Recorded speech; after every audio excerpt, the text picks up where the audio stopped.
Hello, मेरा नाम जानवी है। मैं एक एमबीबीएस स्टूडेंट हूँ। और लास्ट लेक्चर में हम लोगों ने क्या पढ़ा था, माइक्रोस्पोरेंजियम। मैंने एक चीज़ बताई थी कि माइक्रो वर्ड हमेशा मेल के लिए यूज़ होगा और मेगा वर्ड हमेशा फीमेल के लिए यूज़ होगा। ठीक है, तो हमने मेल रिप्रोडक्टिव ऑर्गन जो फ्लावर का है और जो मेल गैमीट है कैसे प्रोड्यूस हुआ, ये सारी चीज़ें पढ़ ली थी। और पॉलन ग्रेन का स्ट्रक्चर क्या है, ये सारी हमने कवर की थी। अब नेक्स्ट जो हमारे पास है वो है pistil, megasporangium and embryo sac. ठीक है, एक एक वर्ड समझो। पिस्टिल मतलब मैंने इसका दूसरा नाम बताया था कार्पल, है ना।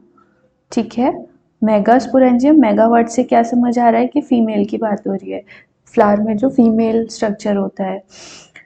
स्पोरेंजियम मतलब जिसके अंदर फीमेल गैमेट स्टोर रहेगा, जहाँ पे भी स्पोरेंजियम वर्ड आएगा बच्चों, वहाँ पे ना फीमेल गैमेट उसके अंदर स्टोर रहता है, वो उसका बैग है। ठीक है, मेगास्पोरेंजियम। और मेगास्पोरेंजियम फ्लावर में होता क्या है, ओव्यूल। जो मैंने तुम्हें एक स्ट्रक्चर बताया था ना ओवरी का, ऐसे, है ना। इसके अंदर ओवरी का लॉक्यूल होता है, उसके अंदर बहुत सारे ना ऐसे ओव्यूल्स प्रेजेंट होते हैं। सिंगल ओव्यूल भी हो सकता है, बहुत सारे ओव्यूल्स भी हो सकते हैं। ठीक है, तो जितने सीड्स निकलेंगे ना फ्रूट में, उतने ही उसमें ओव्यूल रहे होंगे। क्या इतनी बात समझ में आई। तो ये ओव्यूल जो होता है, इसके भी अंदर प्रेजेंट होगा कौन, फीमेल गैमेट, जिसको हम एग बोलेंगे। ठीक है, एग जो हमारा फीमेल गैमेट है वो ओवरी के भी अंदर, this is ovary, this is ovule, इसके भी अंदर प्रेजेंट होगा। ठीक है, तो हमारा एग फर्टिलाइज हो जाएगा। ठीक है, फर्टिलाइजेशन के बाद क्या बनता है, जाइगोट। इस दुनिया में जितने भी फर्टिलाइजेशन होंगे उसके बाद जाइगोट ही बनेगा।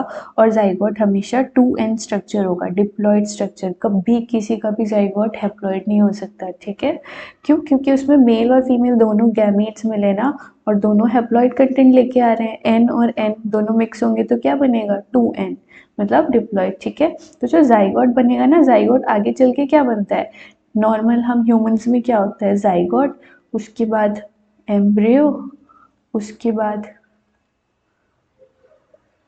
फीटस, है ना, और फिर एक बेबी बन जाता है।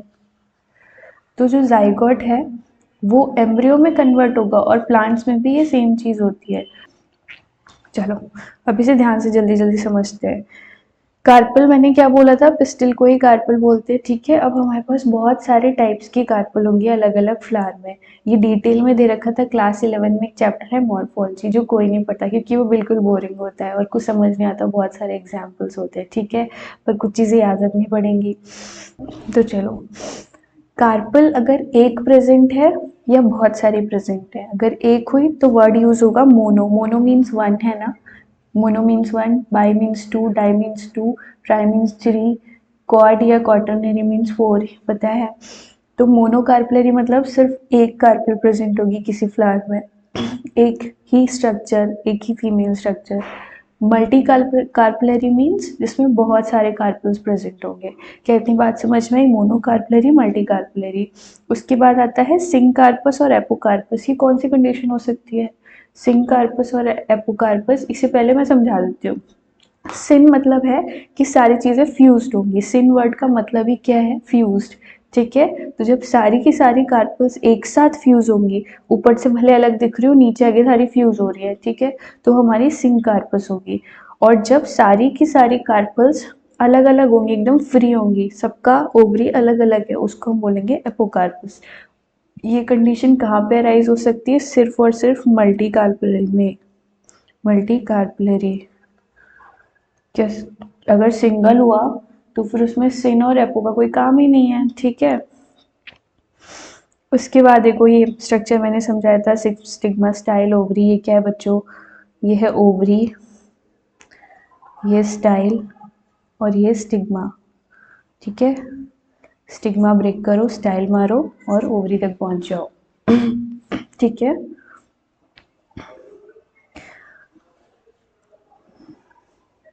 देखो यहाँ पे दिया हुआ है कि स्टिग्मा एक लैंडिंग प्लेटफॉर्म की तरह काम करता है। उसके बाद एक बल्ज पार्ट आता है जिसको हम ओवरी कहते हैं। अब हम ओवरी के अंदर का स्ट्रक्चर पढ़ने जा रहे हैं, आई बात समझ में। ठीक है, ओवरी के अंदर जो कैविटी प्रेजेंट होगी ना, जैसे ये ओवरी आई, इसके अंदर एक स्पेस प्रेजेंट होगा। ठीक है, इस स्पेस में बहुत सारी चीजें होंगी, तो इसमें जो सारी चीजें प्रेजेंट होंगी उस स्पेस को हम बोलेंगे ओवेरियन कैविटी या फिर उसका नाम है लॉक्यूल। ठीक है, यहाँ पे दिया हुआ है लॉक्यूल। क्या इतनी बात समझ में आई? प्लासेंटा इसके अंदर लोकेटेड होता है। अब दोनों टर्म्स में समझना, ठीक है। इंसानों में क्या होता है, इंसानों में ह्यूमन रिप्रोडक्शन में बताऊंगी। यहाँ पे मान लो एक बेबी फॉर्म हुआ, ठीक है, तो उसका भी प्लासेंटा ऐसे है, जो कवरिंग होती है उसके आसपास, जो हेल्प करती है बेबी। यहाँ पे बेबी होगा, ठीक है, यहाँ पे बेबी होगा और यहाँ पे अम्बिलिकल कॉर्ड होगी, जो हेल्प करती है मैटरनल ब्लड को और बेबी तक पास करने में, ताकि उसमें न्यूट्रिएंट्स ट्रांसफर हो सके। उस स्ट्रक्चर को हम प्लासेंटा कहते हैं, ठीक है। यही सेम काम प्लांट में भी हो रहा है, ठीक है। ऐसा कोई भी स्ट्रक्चर जो ओव्यूल को, हमारे में इस प्लांट में क्या होगा, इसमें ओव्यूल्स प्रेजेंट होंगे, ठीक है। तो मान लो ये हमारी ओवरी है, इसमें बहुत सारे ओव्यूल्स हैं, तो ये एक ओव्यूल हो गया, ये दूसरा ओव्यूल हो गया। जो स्ट्रक्चर ओव्यूल को ओवरी की वॉल से कनेक्ट करेगा उसको हम बोलेंगे, ये जो स्ट्रक्चर है ना ये ओवरी के अंदर, इस स्ट्रक्चर को हम बोलेंगे प्लासेंटा, ठीक है, प्लासेंटा। प्लासेंटा इस दुनिया में कहीं पे भी आ जाए, प्लांट्स में चाहे ह्यूमंस में, उसका काम क्या होगा, जो वहाँ पे जो छोटे बच्चे हैं उसको पेरेंट से कनेक्ट करना, ठीक है। तो यहाँ प्लांट की बात हो रही है, यहाँ पे ओव्यूल्स उसके छोटे बच्चे हैं, उसको वो कनेक्ट करेगा ओवरी से, ठीक है। और ह्यूमंस में बेबी को कनेक्ट करेगा मदर से यूट्रस के अंदर। क्या इतनी बात समझ में आई? देखो बच्चों, यहाँ पे ना डिफरेंट टाइप ऑफ ओवरीज दे रखी है। सबसे पहले तो ये ओवरी का स्ट्रक्चर मैं बहुत बार बता चुकी हूँ। उसके बाद ये दे रखा है, ये दोनों ना मल्टी कार्पलरी हैं, ठीक है, मल्टी कार्पलरी। ठीक, मल्टी कार्पलरी बोले तो इसमें बहुत सारे कार्पल्स प्रेजेंट हैं। अब यहाँ पे ये सारे कार्पल्स आपस में फ्यूज हो रहे हैं, ठीक है।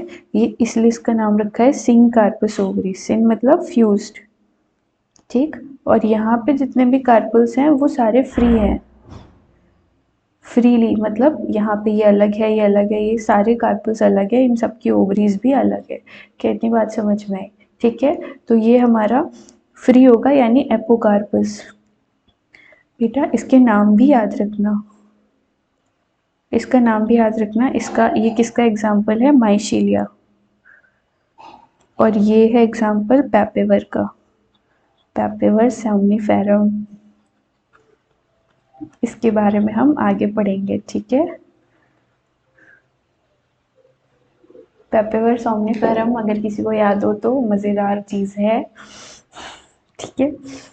चलो लास्ट, ये सबसे इम्पोर्टेंट स्ट्रक्चर है, ये पेपर में भी आता है, इसे ध्यान से पढ़ना, ओके। देखो ये ओव्यूल कहाँ से, इसको इसको कहाँ से पिन करके हमने चेक किया है।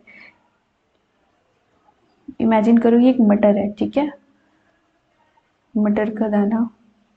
तो ठंडियों के मौसम में तो मटर खरीद के भी आ रही होगी घर पे, है ना।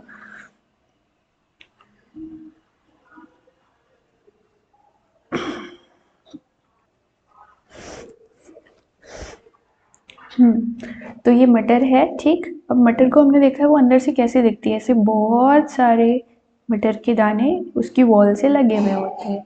अब इस एक मटर को जो हम इससे अटैच कर रहे हैं, अब हम इसको पढ़ने जा रहे हैं, ठीक। अब इसे इमेजिन करो कि मैंने इसे पलट के ऐसे बना दिया, यहाँ से अटैच है, ठीक है, ये एक बड़े से मटर से अटैच है, ठीक। तो बच्चों ये वाला जो पार्ट है ना जिससे ये प्लासेंटा से अटैच्ड होता है, उस पार्ट को हम बोलते हैं फ्यूनिकल, ठीक है। फ्यूनिकल क्या है, जो प्लासेंटा से अटैच्ड होता है। फ्यूनिकल किस किस को जोड़ेगा, इसका कनेक्शन देखना, प्लासेंटा को ये अटैच करता है ओव्यूल से, ठीक। फिर हाइलम क्या है, इसमें बहुत कंफ्यूजन होता है। हाइलम उसके जस्ट नीचे वाला स्ट्रक्चर है। हाइलम क्या करता है, ये ओव्यूल को जोड़ता है फ्यूनिकल से। देखो ना यार, ये है हाइलम, है ना, ये हाइलम इसे किससे जोड़ रहा है, फ्यूनिकल से, और ये पूरा ओव्यूल है। और फ्यूनिकल क्या कर रहा है, इस पूरे ओव्यूल को जोड़ रहा है, यहाँ पे होगा हमारा प्लासेंटा, बड़ी सी मटर मैंने बनाई थी ना, तो ये हमारा फ्यूनिकल होगा, ठीक है। उसके बाद एक एंड होती है, एक एंड है जिसका नाम है माइक्रोपाइल एंड। जिस तरफ हमारा फीमेल गैमेट लाई करता है उसको हम बोलते हैं माइक्रोपाइल एंड। ठीक, माइक्रोपाइल एंड पे क्या होता है, फीमेल गैमेट लाई करता है। माइक्रोपाइलर पोल भी उसी को बोलते हैं, इसी को एंड भी बोलते हैं। ठीक, माइक्रोपाइलर एंड पे। उसके बाद अब जो ओव्यूल है उसमें ना बाहर बहुत सारी कवरिंग होती है प्रोटेक्शन के लिए। तो जो आउटर कवरिंग है इसका नाम है आउटर इंटीग्यूमेंट। ठीक, आउटर कवरिंग का नाम है आउटर इंटीग्यूमेंट क्योंकि बाहर की तरफ है। उससे अंदर वाली कवरिंग, उसके अंदर वाली लेयर का नाम है इनर इंटीग्यूमेंट। अगर तुम्हें याद हो तो चने जो होते हैं ना, चने, भुने हुए चने, उसमें एकदम हार्ड सी शेल होती है बाहर, वो घोड़े को खिलाई जाती है। ठीक है, तो वो भी उसके इंटीग्यूमेंट्स होते हैं। उसके बाद आता है न्यूसेलस। आउटर और इनर इंटीग्यूमेंट के बाद एक ग्रुप ऑफ सेल्स होता है, कलेक्शन ऑफ सेल्स, जिसको हम बोलते हैं न्यूसेलस। ठीक है, अब जो न्यूसेलस है ना, इसमें जितने भी सेल्स होंगे यही आगे चल के क्या करेंगे, माइटोसिस करते रहते हैं यूजुअली। और जब इसमें से एक सेल मियोसिस करता है, मियोसिस मतलब इसमें का एक सेल जब भी मियोसिस करेगा तब क्या होगा, गैमीट फॉर्मेशन होगा। और फीमेल पढ़ रहे हैं तो यहाँ पे कौन सा गैमीट बनेगा बच्चों, यहाँ पे एग बनेगा, है ना। Error error. और एम्ब्रियो सैक, जिसमें हमारा जो एग है वो जाइगोट में कन्वर्ट होके एम्ब्रियो जब बनेगा तो एम्ब्रियो सैक में ही रहेगा। ठीक, ये डायग्राम्स क्लियर है। प्लासेंटा से एक स्ट्रक्चर अराइज करता है जिसको मेगास्पोरेंजिया कहते हैं, और उसको हम ओव्यूल भी कहते हैं आम भाषा में। ठीक है, अब ओव्यूल एक भी हो सकता है, बहुत सारे भी हो सकते हैं। पता कैसे लगाना है, जब एक ओव्यूल होगा उस वाले फ्रूट में सिर्फ एक ही सीड होगा। मल्टीपल ओव्यूल्स है, मल्टीपल सीड्स। ठीक है, जैसे मैंगो में कितने सीड होते हैं, एक। ठीक है, तो वो सिंगल ओव्यूल का स्ट्रक्चर है। और मल्टीपल ओव्यूल में जैसे वाटरमेलन, पपाया, ठीक है, ये सारे क्या होंगे, इसमें मल्टीपल ओव्यूल्स। मटर यार, मटर में भी तो होते हैं। मेगास्पोरेंजियम ओव्यूल के बारे में हम पढ़ने जा रहे हैं। इसका स्ट्रक्चर मैंने पूरा ऊपर एक्सप्लेन कर दिया। ओके, देखो यही सारी चीजें लिखी हुई। इंटीग्यूमेंट्स क्या है, प्रोटेक्टिव एनवलप्स हैं। हाइलम किसको कहाँ से जोड़ता है मैंने ऊपर बताया।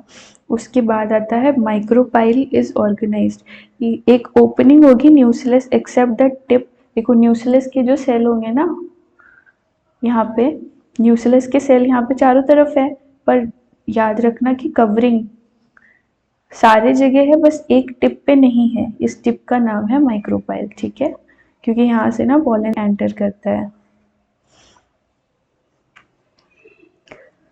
अब न्यूक्लियस के अंदर एक जगह होती है जिसको हम एम्ब्रियो सैक बोलते हैं या फीमेल गैमेटोफाइट बोलते हैं।